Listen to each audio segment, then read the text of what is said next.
ایک عبادت گزار تھا، وہ پہاڑی کی چوٹی پہ بیٹھ کے اللہ اللہ کیا کرتا تھا۔ روزانہ اس کے پاس ایسی جگہ سے رزق آتا تھا، روٹی آتی تھی جہاں سے اس کو کوئی وہم و گمان بھی نہیں ہوتا تھا۔ روٹی آتی تھی، یہ کھا لیتا تھا۔ ایک دن اللہ کا کرنا ایسا ہوا، روٹی نہ آئی۔ جب عبادت گزار کے پاس روٹی نہ آئی تو عبادت گزار نے کیا کیا، روٹی تلاش کرنے کے لیے پہاڑی کے نیچے اترا۔ پہاڑی کے نیچے ایک عیسائی کا گھر تھا۔ عبادت گزار نے جا کر دستک دی، عیسائی باہر نکلا۔ ہاں بھی کیا لینا ہے؟ اس نے کہا میں بھوکا ہوں، مجھے ایک روٹی چاہیے۔ اس عیسائی نے کیا کیا، 3 روٹیاں اٹھا کر اس عبادت گزار کو دے دی۔ اب یہ عبادت گزار 3 روٹیاں لے کر خوشی خوشی پہاڑی کے اوپر جا ہی رہا تھا کہ پیچھے اسی عیسائی کے گھر میں ایک کتا تھا۔ وہ کتا عبادت گزار کے پیچھے لگ گیا، دوڑتا ہوا جب عبادت گزار کے قریب آیا، بھونکا۔ اس شخص کو لگا کہ کتا مجھے کاٹنا چاہتا ہے، تو اس عابد نے کیا کیا، ایک روٹی اس کتے کو ڈال دی۔ کتا روٹی کھانے لگ گیا۔ عبادت گزار تھوڑا آگے چلا گیا۔ جب کتے نے روٹی ختم کی تو پھر عبادت گزار کے پیچھے،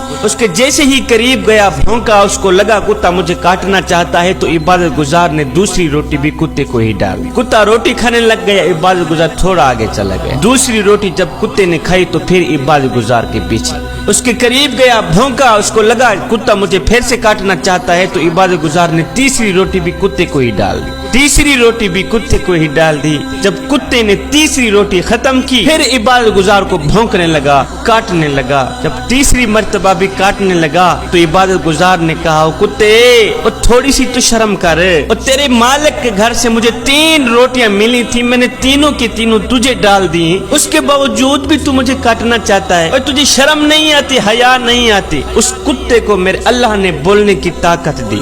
جب عبادت گزار نے کہا نا، کتے تجھے شرم نہیں آتی، اس کتے نے کہا، اے حضرت انسان، شرم مجھے نہیں، شرم تو تجھے آنی چاہیے۔ کہا وہ کیسے؟ کتے نے کہا کافی عرصے سے میں عیسائی کے گھر کی رکھوالی کر رہا ہوں، 4 دن گزر جاتے ہیں، عیسائی مجھے روٹی دیتا ہی نہیں، اور مزے کی بات یہ ہے ابھی بھی میں 3 دن کا بھوکا ہوں، عیسائی نے مجھے روٹی دی ہی نہیں۔ اے حضرت انسان، 3 دن کی بھوک تو برداشت کر رہا ہوں، 3 دن کی بھوک تو برداشت کر رہا ہوں، لیکن مالک کا دروازہ چھوڑ کر غیر کے دروازے پر جا کر میں نے مانگنا گوارا نہیں کیا۔ اور تو کس طرح کا اللہ کا بندہ ہے کہ تجھے 1 دن کی روٹی نہیں ملی، اللہ کا دروازہ چھوڑ کر عیسائی کے دروازے پر آ گیا ہے روٹی مانگنے کے لیے؟ مجھے بتا، شرم تجھے آنی چاہیے، شرم مجھے آنی چاہیے۔